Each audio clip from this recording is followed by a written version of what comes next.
Boa tarde. Eu sou a Fernanda. Eu estou no primeiro ano do curso de especialização do CPET em Medicina Intensiva. Então, primeiro, falar da importância desse estudo da fisiologia respiratória. Bom, o objetivo da fisiologia, no geral, do organismo humano é a homeostase. É manter o pH ideal. E a fisiologia respiratória é um dos carros-chefes dentro disso, né? Toda a fisiologia mas a renal e a respiratória é que vai comandar isso tudo. Então, é muito importante isso, porque a gente, através do estudo da fisiologia respiratória, a gente vai entender como seria o normal, e quando a gente vê o paciente doente, a gente vai entender como que seria o ideal, o tratamento, como que a gente pode intervir, qual a disfunção, aonde que está exatamente faltando. E através do estudo também a gente já tem uma visão básica, a gente já começa a entender a ventilação mecânica e espirometria também um pouco, mas principalmente a própria gasometria. Bom, então, existem dois tipos de respiração, a respiração celular e a respiração pulmonar, a gente vai falar dela. Primeiro, né, para que ela serve? Basicamente para obter oxigênio para os tecidos e a remoção de dióxido de carbono do organismo. Então, ela tem 4 funções básicas. A primeira, ou então separações também para estudo, é a ventilação pulmonar. A segunda é a difusão de oxigênio e CO2 entre os alvéolos e o sangue, o transporte desses gases e a regulação da ventilação, que é mais nível neurológico. Dá para também separar isso em 3, de ventilação, troca gasosa e regulação. Isso tudo faz parte da respiração. Bom, então agora falando da ventilação. Da parte externa da ventilação, principal músculo diafragma, com a contração dele que a gente começa a inspiração. Todos os músculos da caixa torácica, os músculos intercostais, músculos abdominais também, conforme a necessidade. Esternocleidomastoide também, que eu não citei, escaleno também. Tudo isso faz parte da ventilação. E uma parte mais interna, que são já alterações de pressão. A pressão pleural, que faz uma pressão negativa, e a pressão alveolar, que com a glote aberta, ela fica em nível, pressão ambiente, né, pressão atmosférica. E a pressão transpulmonar, que é a diferença entre essas duas, que é a retração do pulmão. Então, é a capacidade de elasticidade e de complacência dele. Então, falando de complacência, aqui só um gráfico para expor. A complacência é a alteração de volume pulmonar com as mudanças de pressão transpulmonar. Então, conforme vai aumentando a pressão dentro do alvéolo, vai aumentando o volume também. Então, por isso a curva de inspiração e de expiração. Aqui também outro componente bem importante, né, da parte alveolar, da anatomia alveolar, é o surfactante, que é uma mistura de lipídios, proteínas e íons, que impede que o alvéolo colabe quando o ar sai, né, todo o ar sai. Aqui é só uma imagem do recém-nascido prematuro, né, que a gente lembra da doença da membrana hialina, que é o paciente que nasce sem o surfactante. Então, a gestante que tem risco de fazer um parto prematuro já vai começando corticoterapia a partir das 23ª semana. Ou o bebezinho tem que tomar surfactante, né? Iniciar a medicação. Bom, esses conceitos aqui de volume é bem importante, principalmente na parte da ventilação. Porque isso é bom lembrar também, né? O ventilador, a ventilação mecânica, ele não vai fazer troca gasosa, ele só vai fazer essa parte, né? Então, essa parte que a gente tem que entender. Bom, primeiro, então, conceito é volume corrente. É o ar inspirado ou expirado a cada respiração. Normal. E é aproximadamente uns 500 ml. O volume de reserva inspiratório é o volume depois que você inspira, depois de uma inspiração normal. O volume de reserva expiratório é o volume que expira-se depois que você já expirou. Eu vou explicar isso melhor. E o volume residual é o ar que permanece nos pulmões após a expiração. Isso é aproximadamente 1.200 ml. E daí, através disso, a gente consegue ver a capacidade pulmonar do paciente. Então, A capacidade inspiratória é a soma do volume corrente com o volume de reserva inspiratório, isso dá aproximadamente 6.500 ml. Capacidade residual funcional é o volume de reserva expiratório com o volume corrente. Não, com o volume residual, desculpa. A capacidade vital do pulmão é o volume de reserva inspiratório mais o volume corrente mais o volume de reserva expiratório. E a capacidade total é o volume corrente mais o volume residual. E a ventilação minuto é o volume corrente vezes a frequência respiratória. Decoraram? Se vocês não decoraram, ou quem já sabe decorar, nunca é tarde para fazer uma memorização afetiva. Então, agora, quem nunca meditou, não sabe meditar, vai aprender inteiramente grátis, está junto com o curso. É que a gente vai fazer um pranayama. Pranayama é um exercício do yoga que é de respiração. Só que eu tenho um propósito, eu juro. Todo mundo fecha os olhos, relaxa, sente-se confortável. Nesse momento, esquece qualquer problema, esquece qualquer coisa que vai ter que ser feito depois. E começa a prestar atenção apenas na tua respiração. O ar que entra, o ar que sai, sem forçar. E isso é volume corrente. Agora, quando eu contar até 3, eu quero que vocês encham o pulmão o máximo que vocês conseguirem. Segura por uns 4, 5 segundos e solta, relaxando. Então, 1, 2, 3. Inspira bem fundo, enche o pulmão, sente as costelas ali dilatando. Isso é o volume de reserva inspiratório, junto com o volume corrente, que vocês já inspiraram. Então, é a capacidade inspiratória de vocês. Pode soltar. Agora que vocês soltaram e deram até risada, vocês também soltaram o volume de reserva expiratório. Porque a gente vai respirando curto, né? E quando a gente esvazia, dá aquela sopradinha final, é o volume de reserva expiratório. O volume residual a gente não vai tirar. E agora vamos mais uma vez, fecha os olhos, respira bem fundo, conta até 5 e solta todo o ar. Agradece pelo ar que está entrando. Isso é a nossa capacidade vital, pulmonar.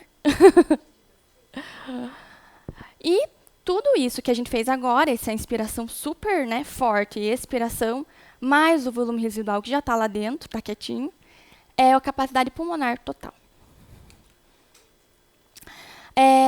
A parte alveolar, né? A gente não pode esquecer que, infelizmente, todo ar que entra não é com troca gasosa, não vai acontecer troca gasosa, porque tem o espaço morto.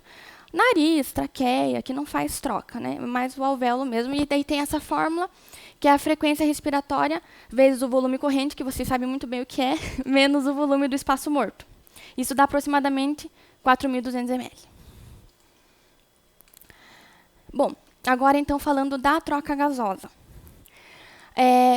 O mecanismo básico de toda a troca gasosa, tanto do O2 quanto do CO2, é a diferença de pressão. Então, a área de o gás ele vai da área de maior pressão para a área de menor pressão. E é basicamente isso. Então, aqui é só um exemplo, né, mas no alvéolo, acho que tem a imagem aqui, o ar entra com uma pressão de 104 milímetros de mercúrio.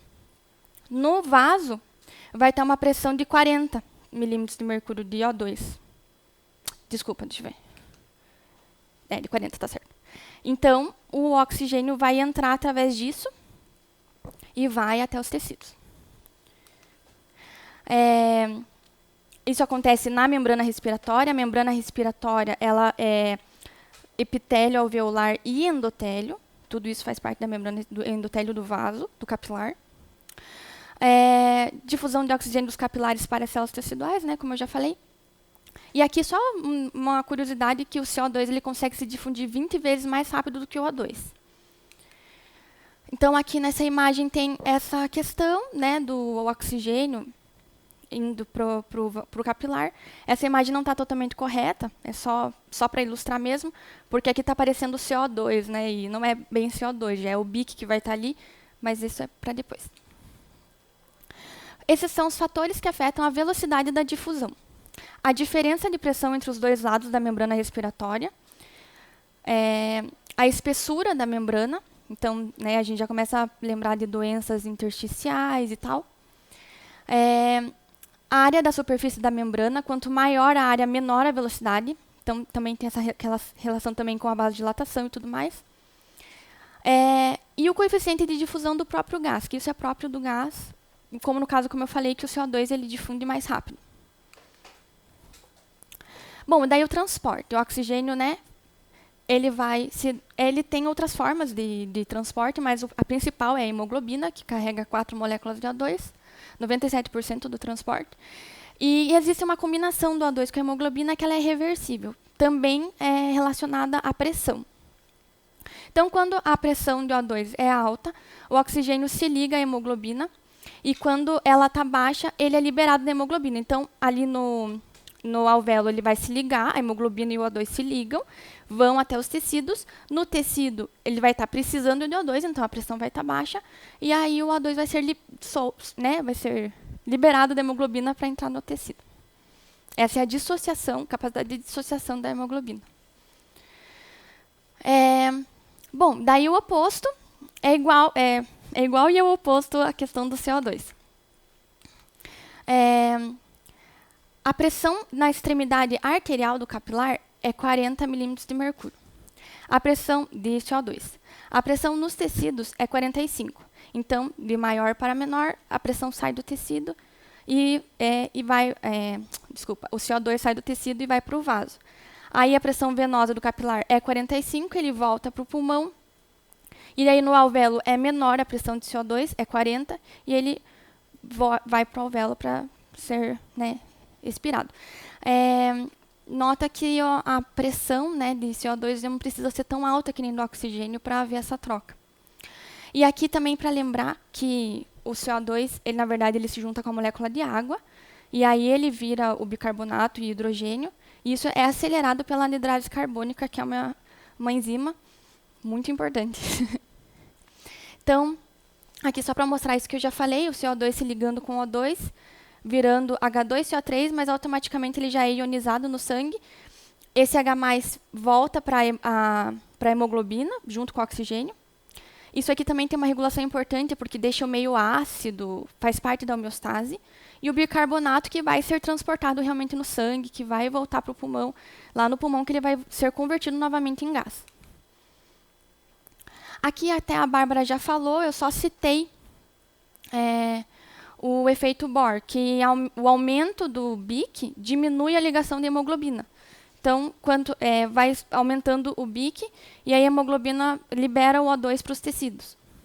E o efeito Aldane também, que é o oposto disso. A oxigenação da hemoglobina também aumenta o transporte de CO2. Aí, eu já fui para a regulação da respiração, na parte neurológica e tudo mais.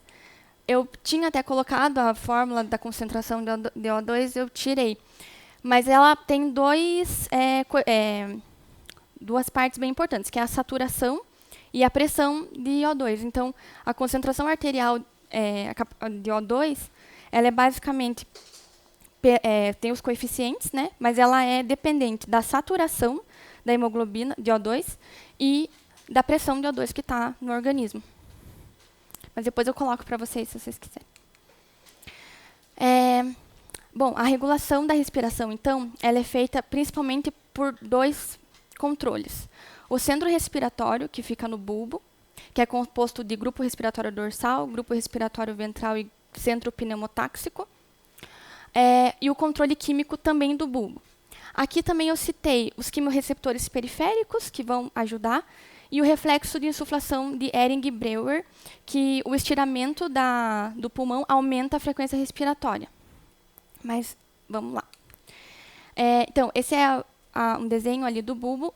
Aqui, lá em cima, na bolinha, o centro pneumotáxico. Aqui, o grupo respiratório dorsal e o grupo respiratório ventral. Ah, sim, é verdade. Ai, não é acostumado com a tecnologia. O grupo respiratório dorsal, ele é o grande responsável pela respiração normal. Desculpa que cortou aqui, agora que eu vi. Mas assim, isso aqui é a inspiração. A inspiração é normal, que não é consciente. Isso é feito pelo grupo respiratório dorsal do bulbo. Ele é interrompido pelo centro pneumotáxico. Daí que começa a expiração. Então, o centro respiratório dorsal e o centro pneumotáxico, eles fazem a inspiração e a expiração de uma respiração normal. Já o grupo respiratório ventral, ele vai entrar em ação uma respiração mais profunda, mais intensa. Aí é ele que comanda. Isso eu já falei.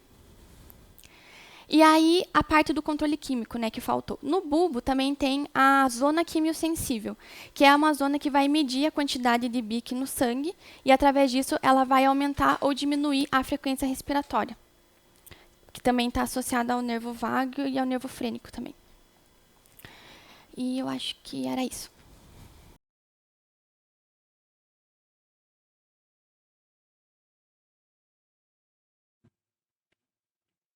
Muito da fisiologia respiratória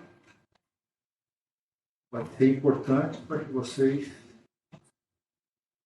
aprendam os princípios básicos e avançados da ventilação mecânica.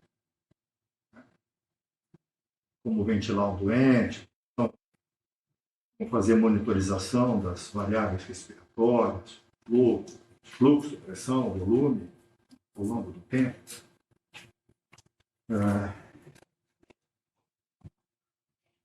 Talvez quisesse revisar com vocês, assim, pelo menos duas coisas, rapidamente.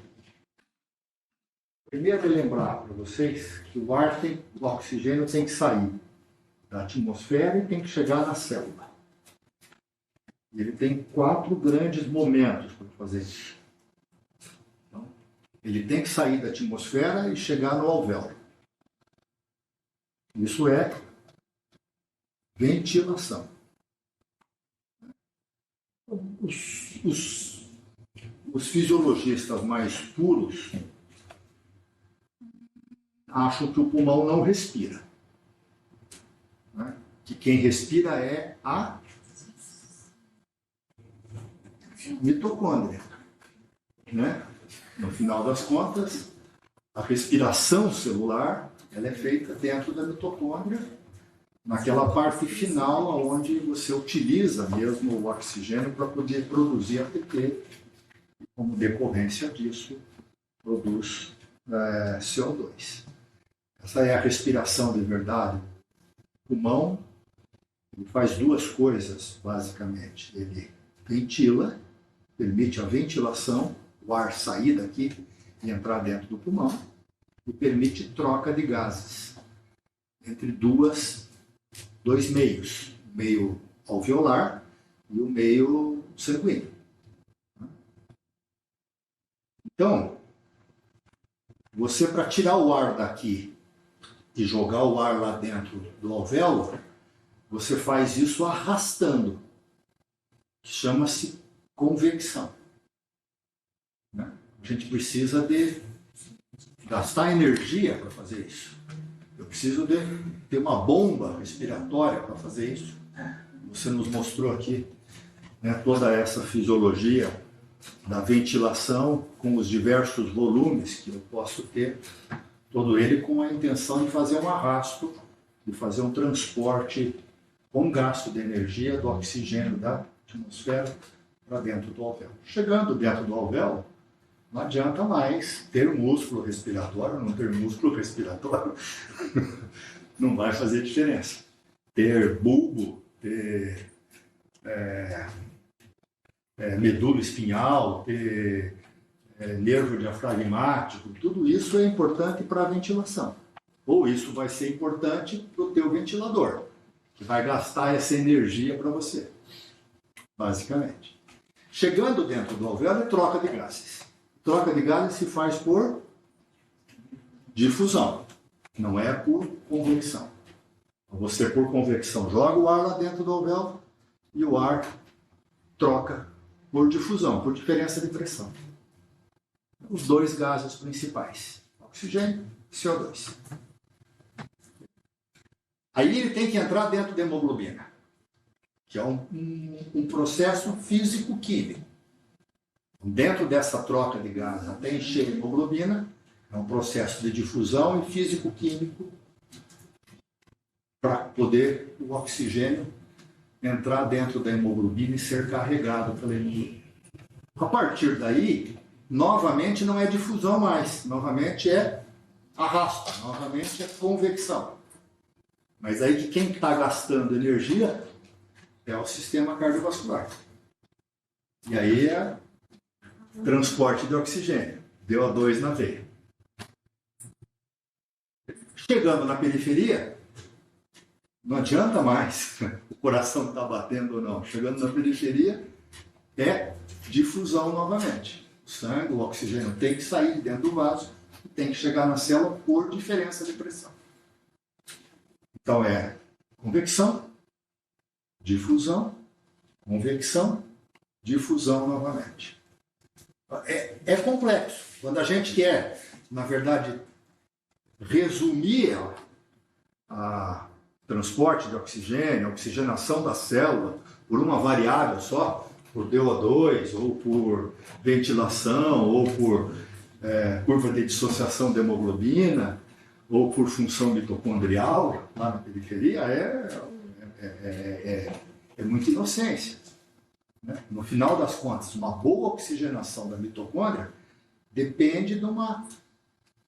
Você que falou que a função da fisiologia era fazer a homeostasia, depende da homeostasia do organismo como um todo, um número muito grande de variáveis. Okay? E uma, de um modo geral, compensa a outra.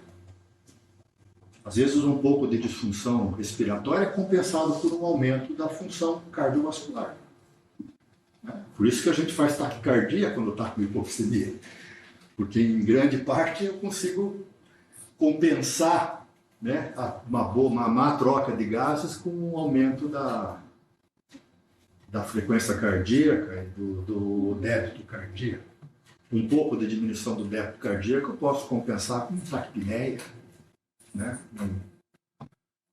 com alterações da respiração e assim por diante. Mas essas compensações elas são limitadas. Por isso que o doente se torna crítico e precisa de uma intervenção de vocês. De modo geral, nesse momento, ele ultrapassa os mecanismos de compensação que são complexos. Vocês vão, ao longo do tempo, cada vez dominando mais essas variáveis. Então, revisando rapidamente com vocês, apenas dois tópicos importantes com relação à troca de gases. Okay? A ventilação, acho que a gente vai estudar isso melhor nos momentos de ventilação mecânica. Né? Já vimos um pouco da DO2, do arrasto do oxigênio através da circulação. Então, uma vez o oxigênio tendo chegado dentro do alvéolo, é preciso fazer troca de gases.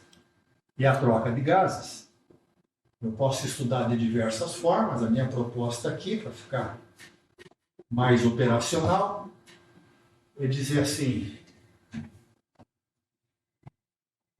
se a troca de gases, o objetivo dela é oxigenar o sangue, quando eu não tenho uma boa oxigenação do sangue, que se chama diminuição do sangue, do oxigênio no sangue. Hipoxemia, o que mais? Ela já acertou de primeira. Não é hipóxia, tá? Porque hipóxia é diminuição da concentração de oxigênio no tecido. Diminuição do oxigênio no sangue, quando vocês olharem uma gasometria, nunca diga essa gasometria do dente está com hipóxia. O dente está com hipoxemia. Quais são as causas, então, de hipoxemia?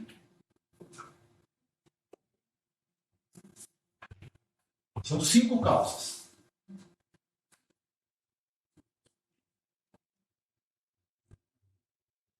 A primeira delas,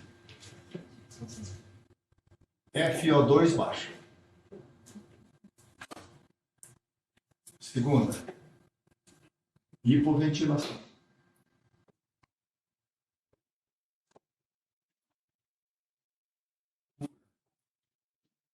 Terceira, distúrbios de ventilação e perfusão. Quarto, frente. 5.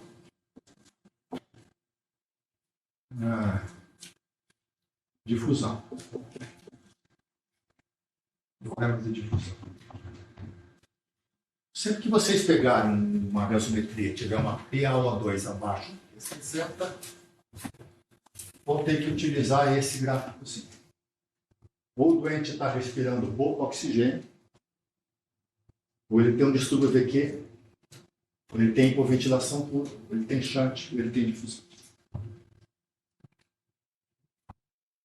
Quais são as causas de FO2 baixa? Eu respiro pouco oxigênio.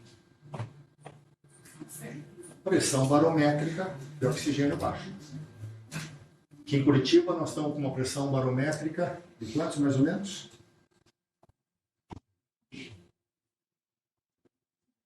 Na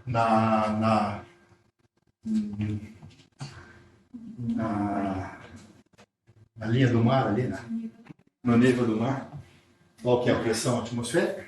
760 milímetros de mercúrio, certo? Curitiba é 690. Nós estamos a mais ou menos 960 metros.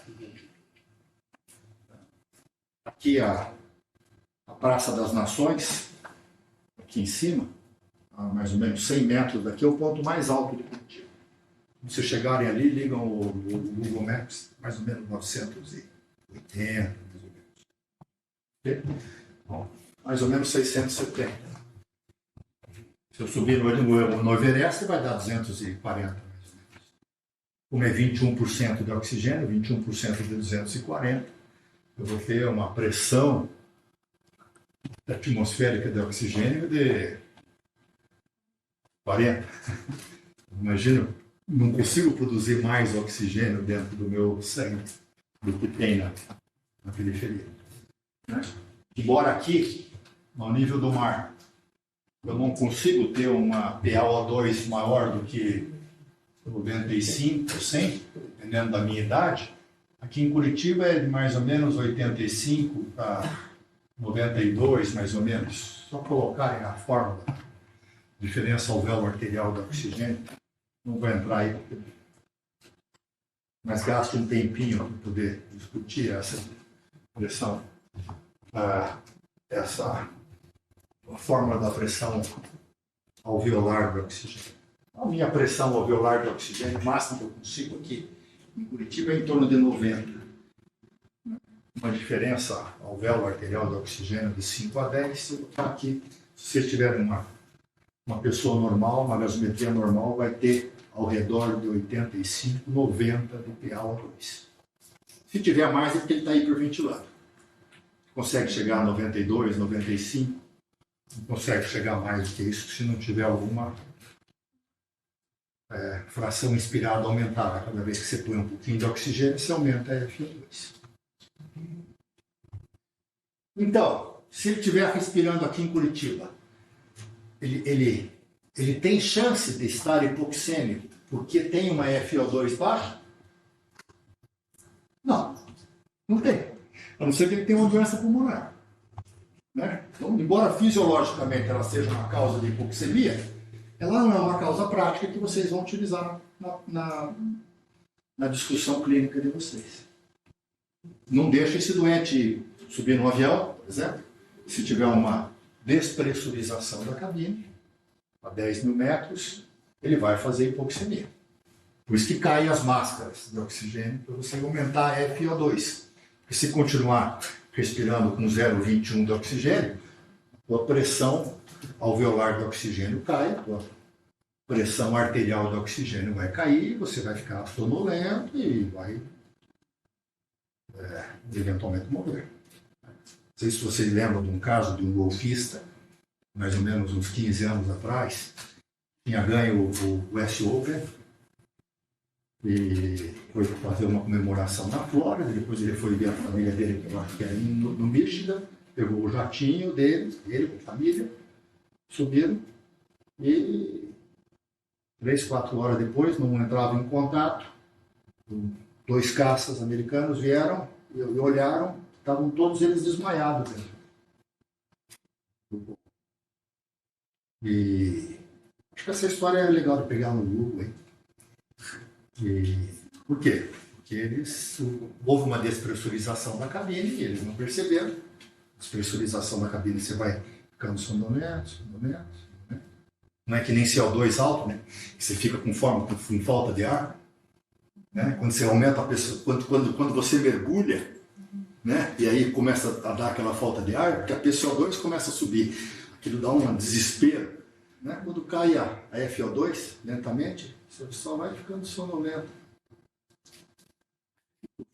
Você se torna inconsciente. Bom, não teve outra coisa do que não eles acompanhando onde é que o jatinho ia cair. O jatinho caiu daí num campo, Tennessee, alguma coisa assim. Depois você já nos conta aí como é que foi isso. Então isso dá uma ideia fisiológica do que é diminuição. Você não pode ter uma cabine despressurizada. Mas, enfim, não vale essa alternativa. Quando vocês viram uma gasometria com hipoxemia, não é por FO2 baixo. A não ser que estivesse respirando com um saquinho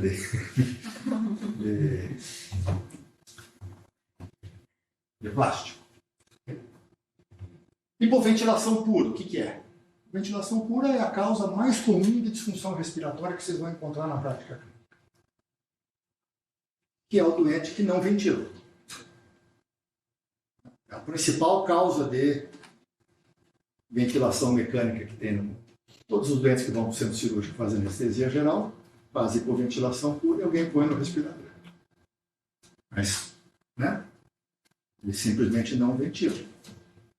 Mas os doentes com intoxicação por droga, os doentes com AVC de fossa posterior, né? Os doentes com poliomielite, praticamente não existe mais, mas tem os negacionistas que estão assinando, daqui a pouco pode ser que volte um pouco. As polineuropatias, os Guillain-Barrés, né? Os doentes que têm disfunção miopática, né? Às vezes crise miastênica muito grave, um doente com miastenia grave pode fazer hipoventilação pura. Essa é uma possibilidade. Distúrbio VQ é, de longe, a causa mais comum que vocês vão encontrar na prática clínica, fora o anestésio, aquele que está anestesiado. Né? Sabe que a área mais superior do pulmão é mais ventilada do que perfundida, a área mais basal do pulmão é mais perfundida do que ventilada. De um modo geral, nós temos ao redor de 1, numa média, né? Mas se houver muita heterogeneidade, muitas áreas com VQ alto não conseguem compensar áreas de VQ baixo. Esse doente vai fazer hipoxemia. É a causa mais comum nas pneumonias, tromboembolismo de pulmão, DPLC, asma, é distúrbio VQ. Shunt são as formas mais graves. Então, grandes áreas alveolares que são inundadas por líquido ou por sangue, por pus, o que fazem um verdadeiro shunt são os doentes com SARA mais grave, tem 20, 30, 40% do pulmão, uma área que é perfundida, mas não é ventilada. Não adianta aumentar o oxigênio, porque o oxigênio não chega naquele alveolo. Essas 3 causas aqui são importantes. E difusão. Difusão que ela mostrou ali, né? O oxigênio tem que sair do alvéolo e entrar na hemoglobina, mas várias experiências mostraram que, mesmo quando você tem uma membrana alvéolo-capilar espessada, nas doenças fibrosas, né? Ou nos doentes que têm congestão, com aumento de líquido intersticial, o distúrbio de perfusão é muito pequeno para justificar a hipoxemia. Isso porque quando você mede o tempo que uma hemoglobina fica naquele contato, embora seja rápido, em 1,13 avos do tempo, a hemoglobina já está completamente equilibrada na quantidade de oxigênio dentro do sangue com relação ao oxigênio e aos gases alveolares. Então há muita sobra. Você pode ter bastante lesão na membrana alveolo-capilar, você não vai ter distúrbio de difusão. Então, é um distúrbio que a gente não pensa. Se você perguntar assim, por que o doente que tem fibrose vai fazer hipoxemia? Por distúrbio daqui. O que o doente com congestão faz? Por distúrbio daqui. Então nós estamos lidando com essas três praticamente. Como é que eu trato essas três? Se olha para o doente que tem hipoxemia, puxa vida, hipoventilação por distúrbio daqui é chante. Se for hipoventilação pura, serve para a máquina.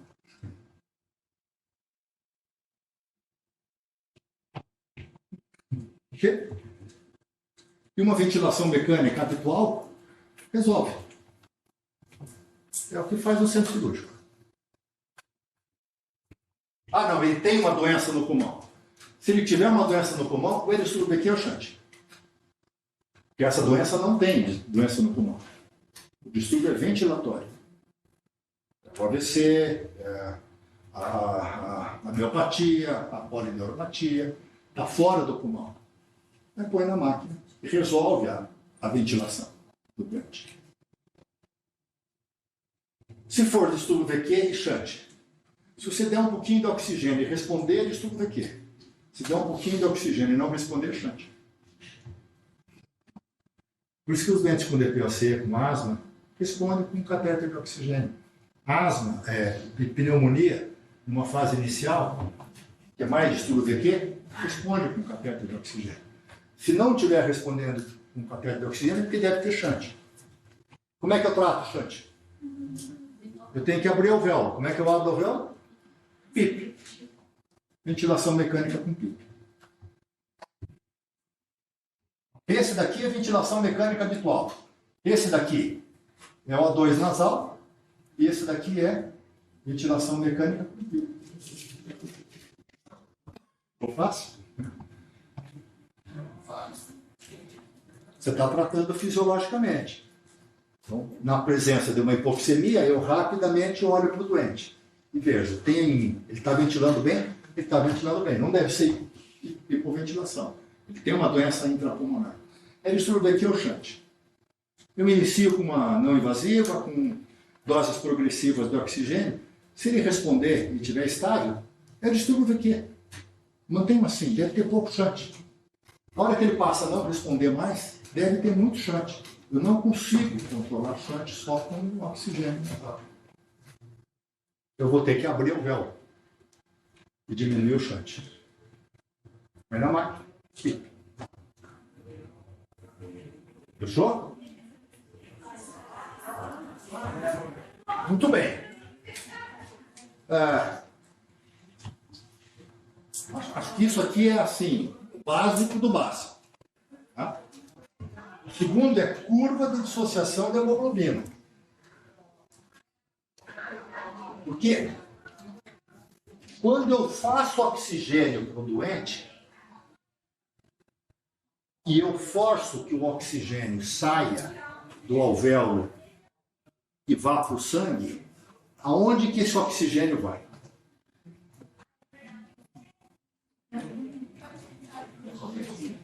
Ele vai para a fase líquida do sangue. Ele não vai para a hemoglobina direta.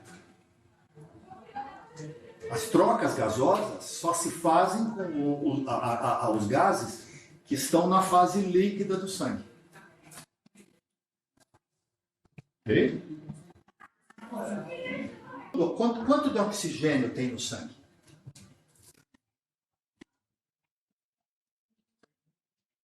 Tem aquela quantidade de oxigênio que está ligada à hemoglobina e tem a quantidade de oxigênio que está dissolvida no plasma. Tem as duas as duas quantidades. Mas a quantidade que está dissolvida no plasma é menos do que 1/20 da quantidade total de oxigênio. Mas é ela que regula as difusões. A difusão que ocorre dentro do pulmão, que ocorre na periferia, não é com a hemoglobina que está ligada, não é com o oxigênio que está ligado à hemoglobina. O oxigênio que está dissolvido no plasma. Portanto, se eu quiser colocar hemoglobina, oxigênio na hemoglobina, eu tenho que aumentar a quantidade de oxigênio na fase líquida do sangue, no pulmão. E se eu quiser aumentar a quantidade de oxigênio da célula, eu tenho que ter bastante hemoglobina dissolvida no plasma. Que é essa diferença de pressão que vai fazer a driving force para fazer a difusão. Quando ela faz ali a tua figurinha, que o sangue chega com 40 milímetros de mercúrio de oxigênio, eu não estou medindo a quantidade de oxigênio que tem no sangue, o conteúdo arterial. Estou medindo só a pressão arterial do oxigênio. A pressão arterial do oxigênio é só a quantidade de oxigênio que está dissolvida na fase líquida do sangue. Ele é um eletrodozinho que mede pressão de um gás.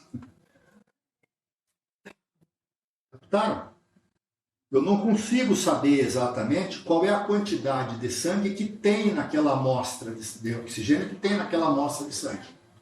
Porque a medida é só do oxigênio que está dissolvido.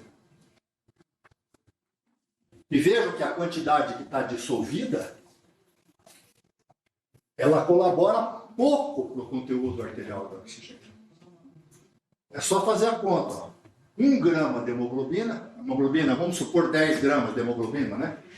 Lembra na continha que a gente vai pegar a hemoglobina e vai jogar em 10? Então, cada grama de hemoglobina carrega 1,34 de volume de oxigênio aerado. Então, é 1,34 vezes 10 dá 13,4 de conteúdo arterial do oxigênio. Vezes a saturação, vezes o quanto dessa hemoglobina que está saturada. Se for 100%, é vezes 1. Se for 90%, 0,9. Porque isso você pode ver no oxímetro de pulso. O oxímetro de pulso não vê a PaO2, vê a saturação. Mas a gasometria não vê a saturação, a gasometria vê a PaO2. Então dá 13,4 mais 0,0031 vezes 90, por exemplo. Ou vezes 100, para poder facilitar a conta, dá 0,31. Aqui deu 13,4, aqui deu 0,31. A quantidade de oxigênio que o sangue consegue carregar. A hemoglobina é baixíssima. E como é que eu sei o quanto de oxigênio daquilo que está dissolvido no plasma está dentro da hemoglobina? Eu tenho que olhar a curva de dissociação da hemoglobina. A curva de dissociação da hemoglobina ela é uma representação da relação, acho que é o último slide. É uma relação, uma representação da relação da PO2 com a saturação da hemoglobina. Okay? Quanto maior for a quantidade de oxigênio que eu consigo colocar na fase líquida do sangue, mais oxigênio eu terei dentro da minha hemoglobina. Então eu vou fazer trocas gasosas, corrigir com ventilação, corrigir distúrbio VQ, corrigir shunt, para aumentar, para melhorar a minha gasometria, para melhorar aquela PaO2 que vocês veem na gasometria, para corrigir a hipoxemia. Porque corrigindo a hipoxemia, eu aumento a quantidade de hemoglobina, de oxigênio que está ligado à hemoglobina. Carrego bastante, é como se fosse uma esponja. Né? Eu ponho um pouquinho de água, quando eu vejo, não tem água. que ela está toda absorvida pela esponja, ela vai absorvendo. Eu vou pondo água, ela vai absorvendo. Eu vou pondo água, ela vai absorvendo. Chega numa hora que ela está tão cheia de água que muito mais, eu posso aumentar a quantidade de água, mas a minha esponja já está saturada de água. Não consigo mais encher a minha esponja de água. E aquela água colabora para pouco, para a quantidade de água que eu tenho na minha prateleira, na minha pia. Né? Mas se eu pego assim, aquela esponja assim, faço assim, o quanto de água que sai. Está tudo na esponja. Então, o que acontece quando chega no pulmão? Eu encho a esponja de água. Quando chega na periferia, eu esvazio. Eu encho ela de água, eu esvazio. Porque aquela água que sobra ao redor da esponja vai para o tecido. Aqui, aquela quantidade de água que foi absorvida pelo pulmão entra dentro da esponja. E a esponja vai sendo transportada, se enchendo e esvaziando de água, se enchendo e esvaziando de água. É uma boa metáfora, né? Sim. Né? Ok? É claro que essa relação não é direta. Né? A capacidade da minha esponja de se encher de água depende de algumas variáveis. Né? Por exemplo, aumento da concentração hidrogênio-iônica, aumento da 2,3-DPG, aumento da temperatura, aumento da pressão do CO2, desvia uma curva para a direita. O contrário desvia a curva para a esquerda. O que isso significa? Então vamos nos concentrar só na concentração hidrogênio-iônica. O que é aumento da concentração hidrogênio-iônica?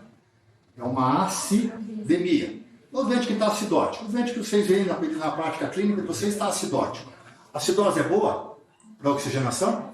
É super boa. Okay? Nos meus 40 anos de atividade, eu fiz bicarbonato umas 5, 6 vezes na vida. O doente que tinha hiperglucemia grave. Me lembro de ter feito bicarbonato, brigava muito com os cirurgiões cardíacos, para diminuir a contratilidade, o dente vai morrer, você está com... Você fez bicarbonato? Não devia. E não fez mal, não faz mal fazer bicarbonato, mas não melhora o prognóstico do doente, a gente vai discutir isso bastante. Por que a acidemia é boa para o doente que está mal perfundido?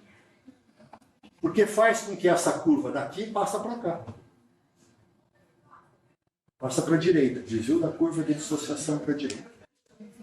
Significa que essa hemoglobina, quando ela passa na periferia, mesmo que ela esteja menos saturada, ela mantém uma boa PaO2 na periferia. Disponível para poder ir para a hemoglobina.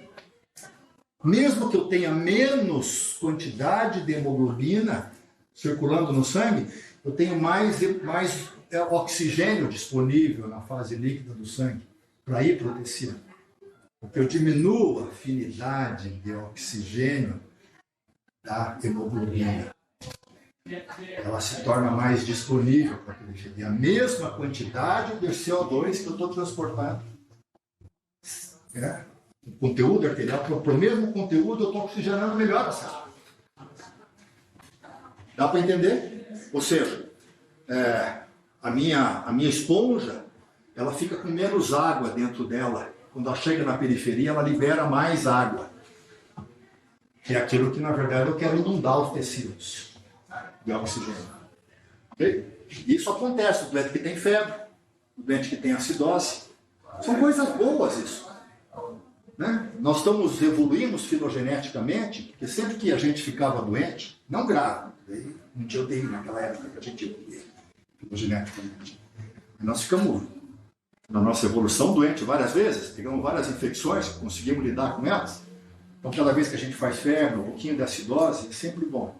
Ajuda, evoluímos, todos os seres vivos, com a hemoglobina, mamíferos, répteis, tem isso como um benefício. Então, deixar um pouquinho doente acidótico, um pouquinho de febre, é útil por causa da curva de dissociação da hemoglobina. Então, não esqueçam, quando vocês estiverem fazendo na frente de um doente com hipoxemia, Não deve ser a diminuição da FO2, nem distúrbio de difusão. Deve ser hipoventilação pura, distúrbio PQ e shunt. Olha para o doente. Se ele estiver hipoventilando, tubo. Se ele não estiver hipoventilando, deve ser distúrbio VQ ou shunt. Se ele responder bem ao oxigênio, deve ser distúrbio VQ. Se ele não responder ao oxigênio, deve ser shunt. Shunt, ventilação mecânica, um tubo, põe na máquina e PIP. 10 de PIP, 12 de PIP, 15 de PIP. Vai indo crescendo. Tudo isso aqui para oxigenar o quê? A fase líquida do sangue.